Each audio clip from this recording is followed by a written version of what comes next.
Welcome to Curvo of Science. Don't forget to subscribe. अस्सलाम वालेकुम students, 9th class new syllabus physics का आज हम चैप्टर नंबर 2 में जो आर्टिकल पढ़ रहे हैं उसका नाम है स्पीड एंड वेलोसिटी। तो स्पीड और वेलोसिटी क्या होते हैं और इनमें क्या फर्क होता है ये हम जानने की कोशिश करेंगे आज के लेक्चर में। तो स्टार्ट करते हैं। बच्चों, सबसे पहली बात, स्पीड का मतलब क्या होता है? आप अपनी नॉर्मल जिंदगी में भी ये लफ्ज को बहुत दफा इस्तेमाल करते होंगे। स्पीड का मतलब होता है रफ्तार। अब मिसाल के तौर पर आप अगर बहुत तेज जा रहे हैं, आपकी रफ्तार ज्यादा है, आपकी अगर स्पीड ज्यादा है तो इसका मतलब यह है कि आप जल्दी पहुंच जाएंगे। और अगर आपकी स्पीड कम है, आपकी स्पीड स्लो है, तो इसका मतलब आप जल्दी नहीं पहुंचेंगे, आप देर से पहुंचेंगे। तो आखिर ये स्पीड होती क्या है? अब याद रखिएगा कि स्पीड आखिर क्या होती है। स्पीड होती है डिस्टेंस कवर्ड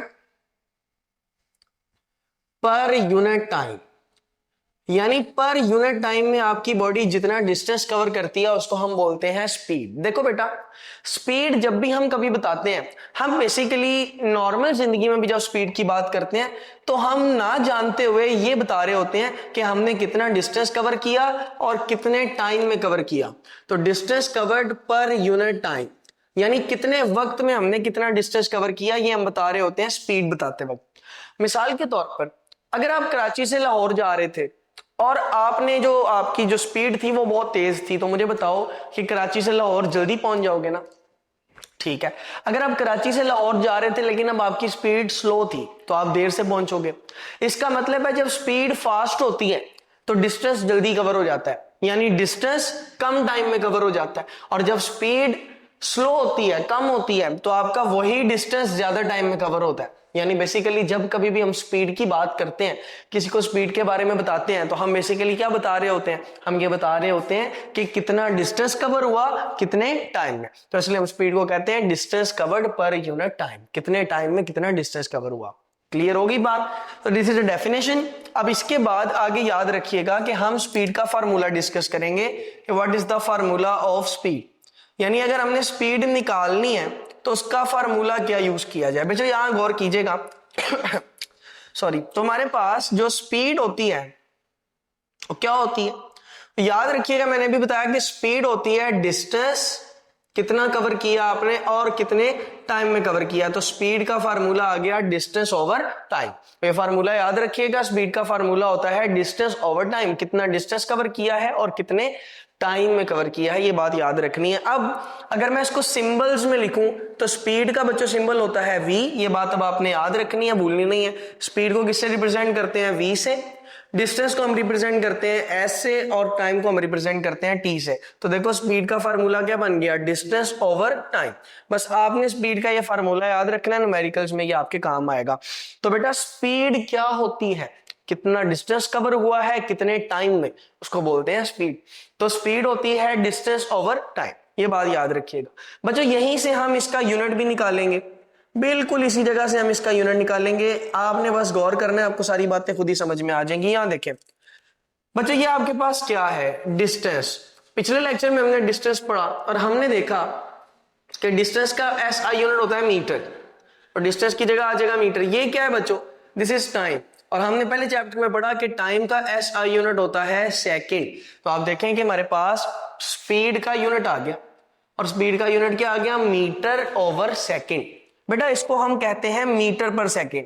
क्या कहते हैं इसको? मीटर पर सेकंड। तो हमारे पास यहां से याद रख लीजिएगा कि जो स्पीड का SI यूनिट है वो होता है मीटर पर सेकंड। और मीटर पर सेकंड को लिखते कैसे हैं? मीटर यानी m, सेकंड यानी s, और ये जो पर लिखा हुआ है ना, इसका मतलब होता है पावर में -1। तो पर का मतलब क्या होता है? पावर में -1। अक्सर बच्चे इसको पढ़ते हैं ms-1। आपने ऐसे नहीं पढ़ना, आपने इसको क्या बोलना है? आपने बोलना है मीटर पर सेकंड। तो याद रखिएगा कि स्पीड का जो SI यूनिट है वो मीटर पर सेकंड होता है। लेकिन बेटा आपको पता है हम डिस्टेंस किलोमीटर्स में भी नापते हैं। हम कहते हैं ना कि लाहौर से कराची का फासला 800 किलोमीटर या फॉर एग्जांपल 700 किलोमीटर है, हम मान लेते हैं, तो किलोमीटर में भी डिस्टेंस नापते हैं हम। तो अगर हम डिस्टेंस की जगह मीटर की बजाय किलोमीटर इस्तेमाल करें तो बेटा फिर हमारे पास ये यूनिट मीटर पर सेकंड नहीं रहेगा, बल्कि फिर ये वाला यूनिट हमारे पास बन जाएगा किलोमीटर पर सेकंड। ये याद रखिएगा, किलोमीटर पर सेकंड। और हम सेकंड नहीं देखते किलोमीटर में, बल्कि हम आर देखते हैं, यानी किलोमीटर पर आर। तो ये यूनिट बन जाएगा के एम, यानी किलोमीटर, और एच की पावर -1।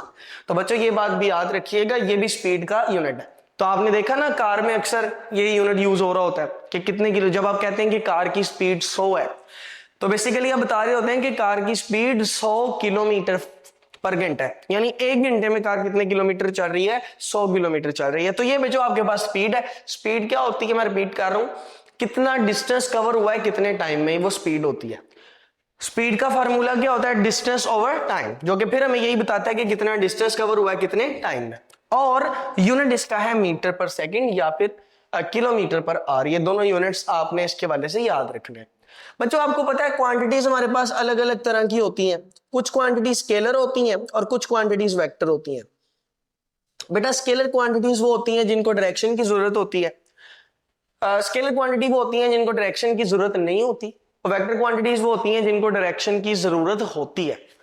बेटा स्पीड में कभी भी हम डायरेक्शन नहीं बताते। लेट्स से कि आप कहते हैं जी कि आप लाहौर से सियालकोट गए और रास्ते में जाते हुए आपकी गाड़ी की जो रफ्तार थी वो थी 120 किलोमीटर पर आवर। तो क्या यहां पर कहीं पर मैंने डायरेक्शन बताई? नहीं, मैंने सिर्फ वैल्यू बताई ना कि 120 की स्पीड पे गए हैं हम, तो मैंने डायरेक्शन नहीं बताई है। मैंने नहीं बताया कि हम कहां को गए हैं, आगे को गए हैं, नीचे को गए हैं, ऊपर को गए हैं, नहीं बताया, सिर्फ वैल्यू बताई है। तो बेटा जिसमें सिर्फ वैल्यू बताते हैं वो स्केलर होती है। तो याद रख लीजिएगा कि स्पीड यहां पर कौन सी क्वांटिटी होती है हमारे पास, speed is a scalar quantity. So I hope so कि यहां तक आपको सारी बातें क्लियर हो गई होंगी। Speed is a scalar quantity, ये लिखने के बाद मैं चाहता हूं कि मैं यहां पर आपको बताऊं कि स्पीड स्केलर इसलिए है because it do not need a direction, क्योंकि इसको डायरेक्शन की जरूरत नहीं होती जी।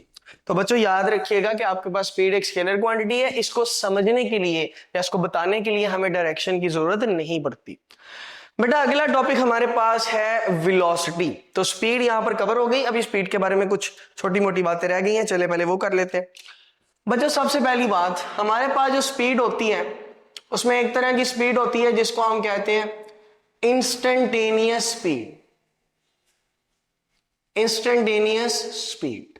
अब ये इंस्टेंटेनियस स्पीड बच्चों क्या होती है, देखो बेटा रास्ते में अलग अलग जगह पर आपकी स्पीड अलग अलग हो सकती है। जैसे फॉर एग्जांपल अगर आप लाहौर से मुल्तान गए हैं, फॉर एग्जांपल हम इमेजिन कर लेते हैं कि आप यहां से शुरू हुए लाहौर से और ट्रेवल करके आप मुल्तान पहुंच गए, तो क्या लाहौर से मुल्तान तक आपकी रफ्तार एक ही रहेगी, आपकी गाड़ी सेम स्पीड पर ट्रेवल करती रहेगी? तो ऐसा नहीं होता। हो सकता है कि शुरू में आप गलियों में से जा रहे थे तो आपकी रफ्तार स्लो हो, लेट से आपकी रफ्तार थी 20 किलोमीटर पर आवर, तो स्पीड स्लो थी। उसके बाद आप जरा मोटरवे पर चढ़ गए तो आपकी स्पीड तेज हो गई, मान लेते हैं आप 100 किलोमीटर फी घंटे की रफ्तार से जा रहे हैं, और फिर आप गलियों में चले गए तो आपकी रफ्तार फिर से कम हो गई, मान लेते हैं 20 किलोमीटर पर आवर की रफ्तार से गए आप, और फिर आप अपनी मंजिल यानी कि मुल्तान पहुंच गए। इसका मतलब है कि पूरे सफर में आपकी स्पीड सेम नहीं थी, अलग अलग थी। लेकिन किसी एक लम्हे पर, जैसे यहां देखो ना, ये इतने से लफ्ज के ऊपर अगर आप गौर करो तो ये इंस्टेंट लिखा हुआ है। क्या लिखा हुआ है? इंस्टेंट। और बच्चों इंस्टेंट किसको कहते हैं? इंस्टेंट कहते हैं लम्हे को, कोई एक लम्हा। तो बच्चों किसी एक लम्हे पर आपकी रफ्तार कितनी होती है, किसी एक पॉइंट ऑफ टाइम पर आपकी रफ्तार कितनी होती है, उसको कहते हैं इंस्टेंटेनियस स्पीड। मिसाल के तौर पर आप लाहौर से मुल्तान गए, मैं पूछता हूं इस पॉइंट पर जब आप थे तो आपकी गाड़ी पे रफ्तार कितनी थी, तो आप मुझे कैसे बताएंगे? आप अपनी गाड़ी का स्पीडोमीटर चेक करेंगे ना, अपनी गाड़ी पर जो स्पीड का मीटर लगा होता है वो चेक करेंगे। तो आपकी कार पर जो स्पीड का मीटर लगा होता है अब वो चेक करेंगे और मुझे बताएंगे कि वो कितना शो कर रहा था, वहां पर रफ्तार कितनी शो हो रही थी, और फिर आप मुझे बताएंगे कि सर उस एग्जैक्ट मोमेंट पे, एग्जैक्ट उस लम्हे हमारी रफ्तार कितनी थी। तो लेट्स से कि उस वक्त आपकी सुई 30 के ऊपर थी, तो इसका मतलब है कि एग्जैक्ट उस लम्हे आपकी रफ्तार कितनी थी, 30 किलोमीटर पर आवर। तो इंस्टेंटेनियस स्पीड क्या होती है? अब याद रखिएगा इंस्टेंटेनियस स्पीड होती है speed shown by speedometer at an instant। किसी एक इंस्टेंट पर या किसी एक लम्हे पर, इंस्टेंट का मतलब मैंने बता दिया ना, लम्हा, तो किसी एक लम्हे पर जो स्पीडोमीटर आपको रफ्तार बता रहा था उसको कहते हैं इंस्टेंटेनियस स्पीड। तो बच्चों आई होप सो कि आपको इंस्टेंटेनियस स्पीड का कॉन्सेप्ट क्लियर हो गया होगा। किसी एक पॉइंट ऑफ टाइम पर, किसी एक लम्हे पर, किसी एक इंस्टेंट पर आपका जो स्पीडोमीटर टाइम शो करता है बच्चों उसको कहते हैं इंस्टेंटेनियस स्पीड। तो आई होप सो कि आपको इंस्टेंटेनियस स्पीड समझ में आ गई। बच्चों उसके बाद सॉरी उसके बाद हमारे पास जो अगली तरह की बच्चों स्पीड है, उस स्पीड का नाम हमने रखा हुआ है एवरेज स्पीड। इसको याद रखिएगा v, और नीचे हम छोटा सा AV लिखते हैं, जिससे पता लग जाता है कि ये कौन सी स्पीड की बात हो रही है, एवरेज स्पीड की बात हो रही है। तो ये याद रखिएगा, नॉर्मली हम स्पीड को किससे रिप्रेजेंट करते हैं, v से रिप्रेजेंट करते हैं, लेकिन एवरेज स्पीड को किससे रिप्रेजेंट करते हैं, VAV से, और इंस्टेंटेनियस स्पीड को करते हैं VINS से, V और उसके नीचे छोटा सा INS, जिससे हमें पता लग जाता है कि ये इंस्टेंटेनियस स्पीड है। अब एवरेज स्पीड बच्चों क्या होती है, तो याद रखिएगा यहां पर एवरेज स्पीड होती है total distance covered, average speed होती है total distance covered in total time. आपने पूरे सफर में कितने टाइम में कितना डिस्टेंस कवर किया, टोटल डिस्टेंस और टोटल टाइम आप देख लेते हैं, तो वो आपके पास कौन सी स्पीड हो जाती है, एवरेज स्पीड। तो यानी अगर आपने एवरेज स्पीड निकालनी है तो आप क्या करेंगे, आप लेंगे पूरे सफर में आपने जो टोटल डिस्टेंस किया, टोटल फासला तय किया आपने, आप उसको डिवाइड कर देंगे विद टोटल टाइम। मैं आपको एक एग्जांपल देता हूं, आपको उससे ये भी कॉन्सेप्ट क्लियर हो जाएगा। इमेजिन करें कि हम पहले इस पॉइंट पर मौजूद थे, आप इस पॉइंट पर मौजूद थे, let's call this point A, ठीक है। आप पॉइंट ए से मूव करते करते करते करते यहां पॉइंट बी पर आ गए। बच्चों पॉइंट ए से पॉइंट बी तक आते वक्त आपने 2 मीटर का फासला तय किया, और यह फासला तय करने में आपको 2 सेकंड लगे, ये बात याद रखिएगा। उसके बाद पॉइंट ए से बी पर आने के बाद आप थोड़ा सा इस तरफ को गए, और ये है आपका point number C. Point C तक आने में आपने 10 मीटर का फासला तय किया, और ये फासला तय करने में आपको 20 सेकंड लगे, 20 सेकंड लगे, ये बात भी याद रखिएगा।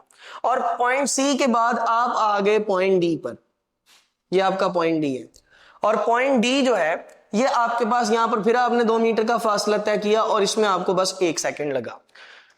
अगर आप गौर करें तो आपके पास 3 अलग अलग डिस्टेंस आ गए। ये पहला डिस्टेंस है 2 मीटर, दूसरा 10 मीटर, और तीसरा फिर 2 मीटर। 3 अलग अलग डिस्टेंस है, और ये तीनों अलग अलग डिस्टेंस कवर करने में टाइम भी अलग अलग लगा। तो अब हर पॉइंट पर स्पीड अलग होगी, यहां पर स्पीड कुछ और होगी, यहां कुछ और यहां कुछ और। लेकिन अगर मैं टोटल डिस्टेंस और टोटल टाइम निकालूं और डिवाइड कर लूं तो मेरे पास कौन सी स्पीड आ जाएगी, एवरेज स्पीड आ जाएगी। तो इस केस में मैं एवरेज स्पीड निकालूंगा, कैसे निकालूंगा जरा यहां देखें। आपको पता है एवरेज स्पीड का फार्मूला क्या है, total distance over total time. तो टोटल डिस्टेंस देखो ये कितना था, ये डिस्टेंस कितना है 2 मीटर, यानी पहले मैंने 2 मीटर का डिस्टेंस कवर किया। फिर ये देखो ये कितना डिस्टेंस है 10 मीटर, यानी फिर मैंने 10 मीटर का डिस्टेंस कवर किया। और फिर ये देखो ये कितना डिस्टेंस है 2 मीटर, यानी पहले मैंने 2 मीटर का डिस्टेंस कवर किया, फिर 10 मीटर और फिर 2 मीटर। ये टोटल डिस्टेंस आ जाएगा, जमा करेंगे ना तो टोटल आ जाएगा। फिर टाइम देखो, पहले 2 सेकंड था, फिर 20 सेकंड था, और फिर 1 सेकंड था। तो 2 second plus 20 second plus 1 second, ये बेटा हमारे पास टोटल टाइम आ गया। इन दोनों को डिवाइड कर दो जमा करके, तो ऊपर बच्चों आपके पास बनेगा 14 मीटर, यानी 2 + 10 + 2, और नीचे आपके पास बनेगा 23 सेकेंड्स। आप इसको डिवाइड करोगे तो आपके पास आंसर आ जाएगा। So average velocity will be, 1 minute दीजिएगा मैं इसको डिवाइड करता हूं। जब हम इसको डिवाइड करेंगे तो हमारे पास 14 डिवाइड बाय 23 विल बी 0.608। तो यहां पर आप देखेंगे हमारी एवरेज स्पीड आ जाएगी 0.608 मीटर पर सेकंड। बच्चों ये आपके टोटल पाथ डिफरेंस और टोटल टाइम को हमने जब डिवाइड किया तो ये स्पीड आई है, और बच्चों इस स्पीड का नाम हमने क्या रखा हुआ है, एवरेज स्पीड। तो याद रखिएगा स्पीड क्या होती है, कितना डिस्टेंस कवर किया कितने टाइम में, उसको स्पीड कहते हैं। इंस्टेंटेनियस स्पीड क्या होती है, किसी एक लम्हे पे क्या स्पीड है, और एवरेज स्पीड क्या होती है, total distance divide by total time. ये बच्चों एवरेज स्पीड होती है। बच्चों यहाँ पर हमारा स्पीड का कॉन्सेप्ट हो गया खत्म, और अगला कॉन्सेप्ट जो हमने स्टार्ट करना है वो है वेलोसिटी का। तो अब वेलोसिटी क्या होती है, इसको भी अब आप लोगों ने बहुत ही ज्यादा तवज्जो से समझना है, आपको सारी बातें फिर क्लियर हो जाएंगी। बच्चों एक बात याद रखना, वेलोसिटी में हम डायरेक्शन बताते हैं, स्पीड में डायरेक्शन नहीं बताते, लेकिन वेलोसिटी में क्या बताते हैं, डायरेक्शन। देखो अगर आपने डिस्टेंस और डिस्प्लेसमेंट पढ़ा है ना, तो आपको इन दोनों में भी फर्क याद आ जाएगा। डिस्टेंस और डिस्प्लेसमेंट में बस यही फर्क होता है कि डिस्टेंस के बाद डायरेक्शन नहीं होती और डिस्प्लेसमेंट के बाद डायरेक्शन होती है। इसी तरह स्पीड और वेलोसिटी में भी यही फर्क होता है कि स्पीड के पास डायरेक्शन नहीं होती और वेलोसिटी के पास डायरेक्शन होती है। अब चूंकि इसके पास डायरेक्शन होती है तो हम इसमें डिस्टेंस नहीं लेते, क्योंकि आपको पता है स्पीड के पास भी डायरेक्शन नहीं होती और डिस्टेंस के पास भी डायरेक्शन नहीं होती, जबकि वेलोसिटी के पास तो डायरेक्शन होती है। तो फिर हम इसमें डिस्टेंस की बजाय डिस्प्लेसमेंट लेते हैं, क्योंकि उसके बाद डायरेक्शन होती है। सो हम कहते हैं द नेट डिस्प्लेसमेंट, नेट का मतलब है टोटल, तो total displacement covered in unit time, यानी आपकी बॉडी ने कितना डिस्प्लेसमेंट कवर किया है और कितने टाइम में कवर किया है, उसको हम क्या कहते हैं, वेलोसिटी। यानी जहां पहले हम डिस्टेंस की बात करते थे वहां आप किसकी बात करते हैं, डिस्प्लेसमेंट। बाकी सारी बात ठीक है और सेम, यहाँ जैसे मैंने कहा था ना कितना डिस्टेंस कितने टाइम में कवर हुआ वो स्पीड है, यहाँ डिस्टेंस की बजाय सिर्फ डिस्प्लेसमेंट आ गया। तो कितना डिस्प्लेसमेंट कितने टाइम में कवर हुआ है वो आपके पास क्या होती है, वेलोसिटी। और आपको पता है डिस्प्लेसमेंट एक वेक्टर है, इसलिए डी के ऊपर हम क्या लगाते हैं, वेक्टर एफ। अगर हम यहां पर इसका फार्मूला निकालें तो इसका फार्मूला भी बहुत ही आसान होगा। इधर हम लिखते हैं जी वेलोसिटी, वेलोसिटी के बराबर में बच्चों हमारे पास है डिस्प्लेसमेंट, एंड आप उसको डिवाइड कर देते हैं टाइम से। अब अगर आप इनको सिंबल्स की सूरत में लिखें तो बेटा वेलोसिटी का सिंबल भी v होता है। अब बचेंगे ला है, ये क्या बात हुई, स्पीड का भी तो v होता है, तो इसमें फर्क क्या है फिर। देखो बेटा वेलोसिटी में डिस्प्लेसमेंट है तो वो एक वेक्टर है, तो इसलिए v के ऊपर हम वेक्टर एरो लगाते हैं, मतलब वेलोसिटी एक वेक्टर है। डिस्प्लेसमेंट को d से रिप्रेजेंट करते हैं, उसके ऊपर वेक्टर एरो, और divide by time. Time scalar quantity है तो उसके ऊपर आप एरो नहीं लगाएंगे। ये देखो बच्चों आपके पास वेलोसिटी का फार्मूला आ गया, that is displacement over time. यहां से हम इसका यूनिट भी निकालते हैं। जिन्होंने मेरा डिस्प्लेसमेंट वाला लेक्चर देखा उनको याद होगा कि डिस्प्लेसमेंट का यूनिट होता है मीटर। अगर आपने डिस्प्लेसमेंट वाला लेक्चर नहीं देखा तो इस वीडियो के बाद आप वो वाला लेक्चर देखिएगा, आपके दोनों कॉन्सेप्ट अच्छे हो जाएंगे। तो डिस्प्लेसमेंट का यूनिट होता है मीटर और टाइम का यूनिट बच्चों क्या होता है, सेकेंड। तो आप देखें कि यहां पर भी सेम ही यूनिट आ गया, जो यूनिट हमारे पास स्पीड का था वो यूनिट किसका आ गया, वेलोसिटी का। तो अगर आपने यहां पर यूनिट लिखना है तो दो यूनिट आपके पास बन जाएंगे। जैसे अभी हमने निकाला मीटर पर सेकंड, तो एक यूनिट आपके पास होगा मीटर पर सेकंड, और इसका सिंबल क्या होगा, मीटर एस और उसकी पावर -1, यानी मीटर पर सेकंड। और बेटा दूसरा यूनिट हमारे पास इसका क्या होगा, तो दूसरा यूनिट होगा किलोमीटर पर आवर। एक घंटे में कितने किलोमीटर कवर हो रहे हैं, तो उसको आप कैसे लिखेंगे, आप लिखेंगे किलोमीटर और आर के ऊपर आप लिखेंगे -1। तो ये देखें ये यूनिट आ गया इसका, ठीक है जी। अच्छा लास्ट बात वेलोसिटी के बारे में, उसके बाद फिर यूनिफॉर्म और नॉन यूनिफॉर्म देखेंगे। वो ये कि ये क्वांटिटी कैसी है, ये कैसी क्वांटिटी है। तो बेटा याद रखिएगा ये एक वेक्टर क्वांटिटी है। कौन सी क्वांटिटी है, वेक्टर। क्यों, क्योंकि मैंने अभी बताया इसके पास डायरेक्शन होती है। तो बच्चों चूंकि इसके पास डायरेक्शन होती है ये फिर कौन सी क्वांटिटी बन जाती है, वेक्टर क्वांटिटी। बच्चों अब वेक्टर क्वांटिटी का मतलब क्या है, हम जब कभी भी वेलोसिटी बताएंगे ना तो हम उसके साथ डायरेक्शन भी बताएंगे। जैसे लेट्स से कि अगर मैं कहता हूं कि ये वाला एक बंदा है, मैंने इसकी वेलोसिटी बतानी है। लेट्स से कि ये इस डायरेक्शन में जा रहा था, तो मैं ये कहूंगा कि इसकी जो वेलोसिटी है वो थी 20 मीटर पर सेकंड, और चूंकि ये इस डायरेक्शन में जा रहा था तो मैं आगे लिखूंगा टूवर्ड्स ईस्ट। तो ये जो मैंने ईस्ट लिखा है ये क्या बता रहा है, डायरेक्शन बता रहा है। तो याद रखिएगा वेलोसिटी में हम डायरेक्शन भी बताते हैं, ये ईस्ट के वाले से बस याद रख लीजिएगा, ईस्ट हमारे पास क्या है, डायरेक्शन। तो वेलोसिटी में हम डायरेक्शन भी बताते हैं, और जिसमें डायरेक्शन बताते हैं वो फिर कौन सी क्वांटिटी होती है, वेक्टर क्वांटिटी होती है। बच्चों ये वेलोसिटी का सादा सा कॉन्सेप्ट था।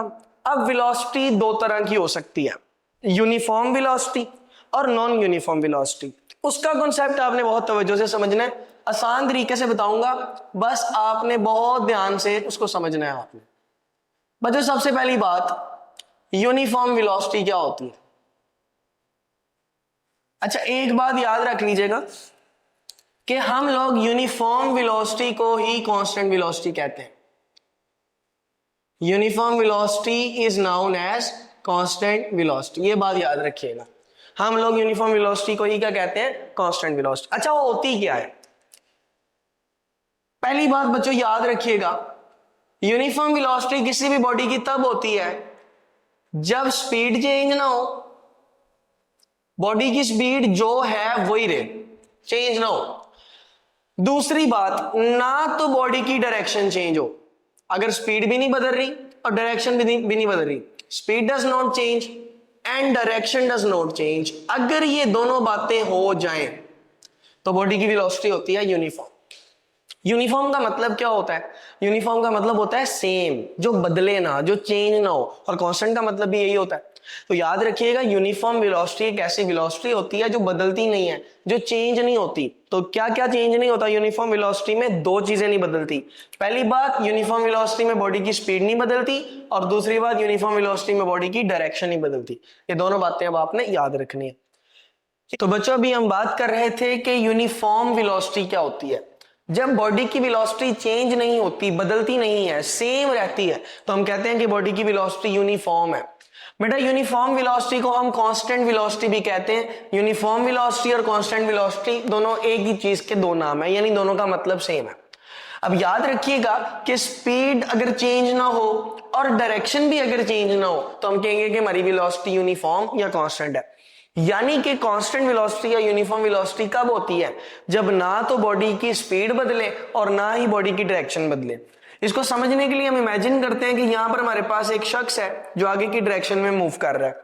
हम एक सेकंड बाद इसकी स्पीड देखेंगे, तो एक सेकंड बाद ये बंदा कुछ यहां पहुंचा और एक सेकंड में इसकी जो स्पीड थी वो थी 2 मीटर पर सेकंड, यानी ये पहले सेकंड में 2 मीटर पर सेकंड की रफ्तार से चलता रहा। कुछ वक्त के बाद ये बंदा इस मकाम पर आ गया, ये दूसरा सेकंड है, और दूसरे सेकंड में भी ये 2 मीटर पर सेकंड की रफ्तार से ही चल रहा था, और फिर तीसरे सेकंड में भी ये 2 मीटर पर सेकंड की रफ्तार से ही चल रहा था।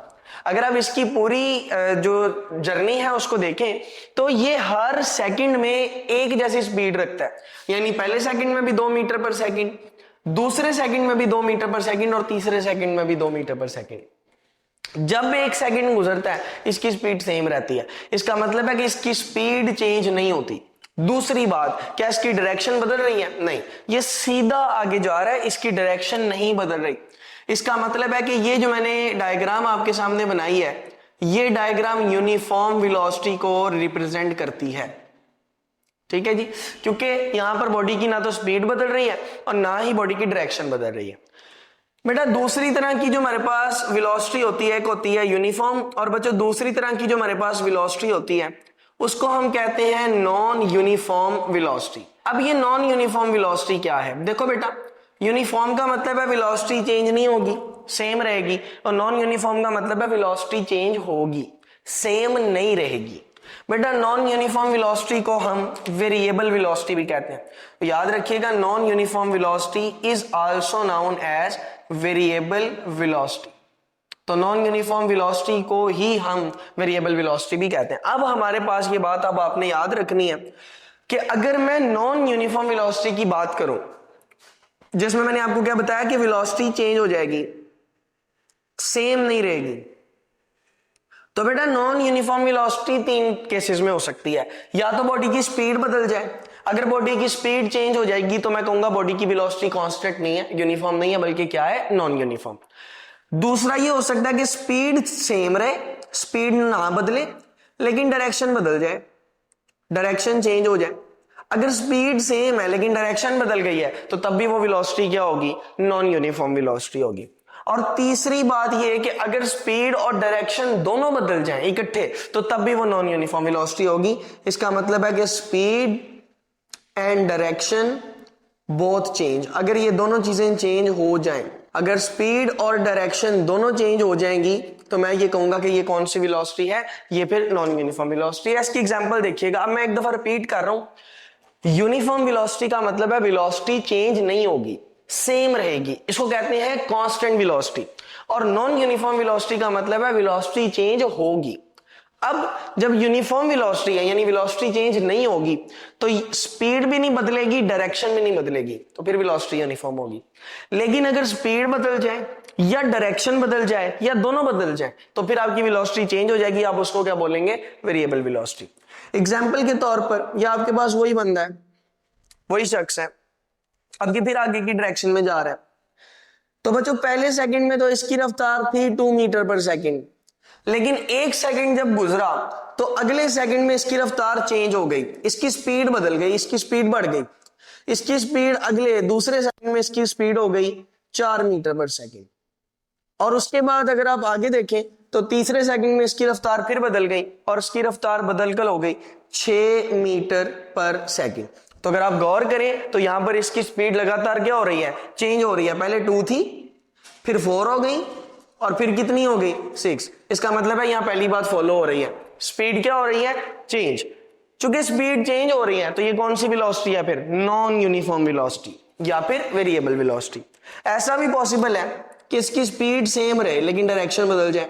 जैसे फॉर एग्जांपल पहले सेकंड में इस बंदे की रफ्तार 2 मीटर पर सेकंड थी, लेकिन अगले सेकंड में ये अपनी डायरेक्शन बदलकर इधर चला गया। अब अगले सेकंड में भी इसने उतनी स्पीड ही रखी है, रफ्तार इसकी 2 मीटर पर सेकंड ही है, लेकिन डायरेक्शन चेंज हो गई है। और आपको पता है वेलोसिटी क्या है, velocity is a vector quantity. चूंकि वेक्टर क्वांटिटी है तो डायरेक्शन पर भी डिपेंड करती है, तो जब डायरेक्शन बदल जाती है वेलोसिटी भी बदल जाती है। तो यहां पर डायरेक्शन बदल गई, वेलोसिटी बदल गई, और फिर अगले एक सेकंड में भी इसकी रफ्तार 2 मीटर पर सेकंड ही होती है, लेकिन देखो कि डायरेक्शन बदल गई। तो जब डायरेक्शन बदल जाएगी वेलोसिटी क्या हो जाएगी, नॉन यूनिफॉर्म या फिर वेरिएबल। तो यहां पर देखें हमने यूनिफॉर्म वेलोसिटी और नॉन यूनिफॉर्म वेलोसिटी का कॉन्सेप्ट सीख लिया। आई होप सो कि आपको वेलोसिटी और स्पीड का कॉन्सेप्ट क्लियर हो गया होगा। बहुत शुक्रिया, अल्लाह हाफिज। Thanks for watching. Subscribe to our channel. And don't forget to like and share.